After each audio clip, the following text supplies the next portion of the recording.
चलो अब अच्छा जी, थोड़ा हम लोग प्रॉफिट लॉस एंड डिस्काउंट के बारे में पढ़ेंगे। प्रॉफिट लॉस एंड डिस्काउंट, ठीक है। सबसे पहली बात आपको पता है प्रॉफिट क्या होता है? फ़ायदा। प्रॉफिट क्या होता है?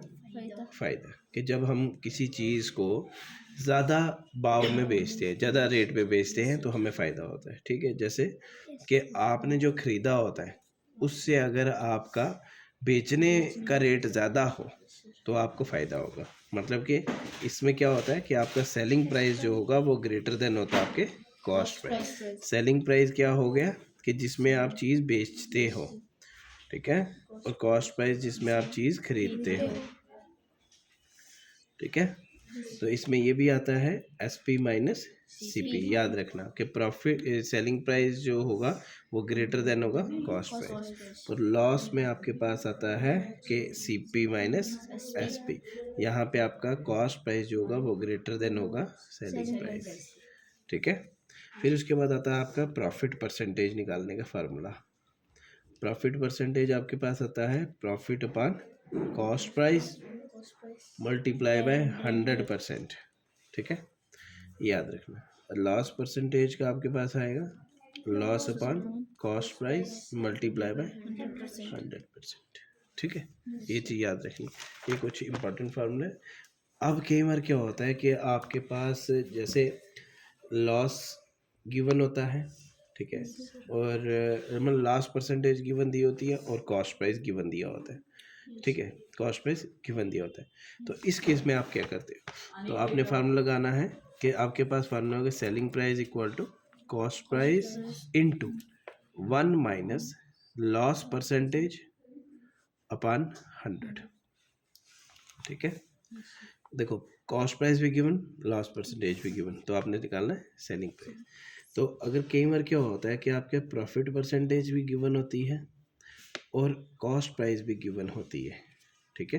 तो इस केस में आपने क्या करना है, cost price into 1 plus profit percentage या गेन परसेंटेज, ठीक है। ये चीज़, ये फार्मूला आपने याद है।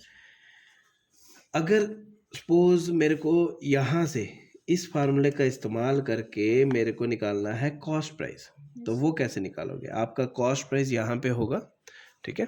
तो इसको देखेंगे कि कॉस्ट प्राइस को यहाँ पे कैसे निकालना है।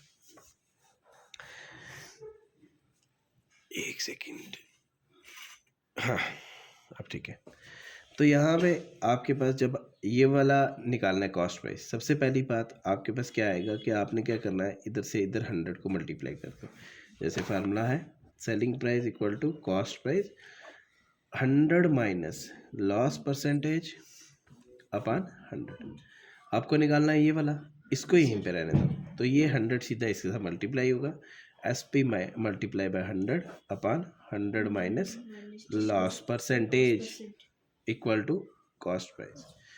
तो अगर आपको निकालना है इस वाले केस में, मतलब जहाँ पे प्रॉफिट गिवन हो उस वाले केस में आपने कॉस्ट प्राइस कैसे निकालना है ये मैं आपको बता रहा हूँ। अब यहाँ पे आपने फार्मूला ये वाला लिखा, selling price equal to cost price into 1 plus profit percentage upon 100। तो नेक्स्ट स्टेप में इसको 100 को यहाँ पे मल्टीप्लाई करो, तो CP 100 plus profit percentage upon 100। अब ये 100 इधर जाएगा, सेलिंग प्राइस मल्टीप्लाई बाय 100, ये वाला उस साइड मल्टीप्लाई है तो इधर आके divide, 100 plus profit percentage equal to cost price, ठीक है जी, समझ आया? ये कुछ इंपॉर्टेंट फार्मूलाज थे, 1 2 3 4 5 6 7 8, ये 8 फार्मूले आपने याद करके आने अच्छे से। जैसे 1 हो गया, 2 हो गए, 3 4 5 6, अभी यहाँ पे 6 हुए, ठीक है। ये एक ये वाला फार्मूला 7 और एक ये 8, ठीक है। 8 फार्मूले याद, ताकि कल हमें दिक्कत ना आए, ठीक है।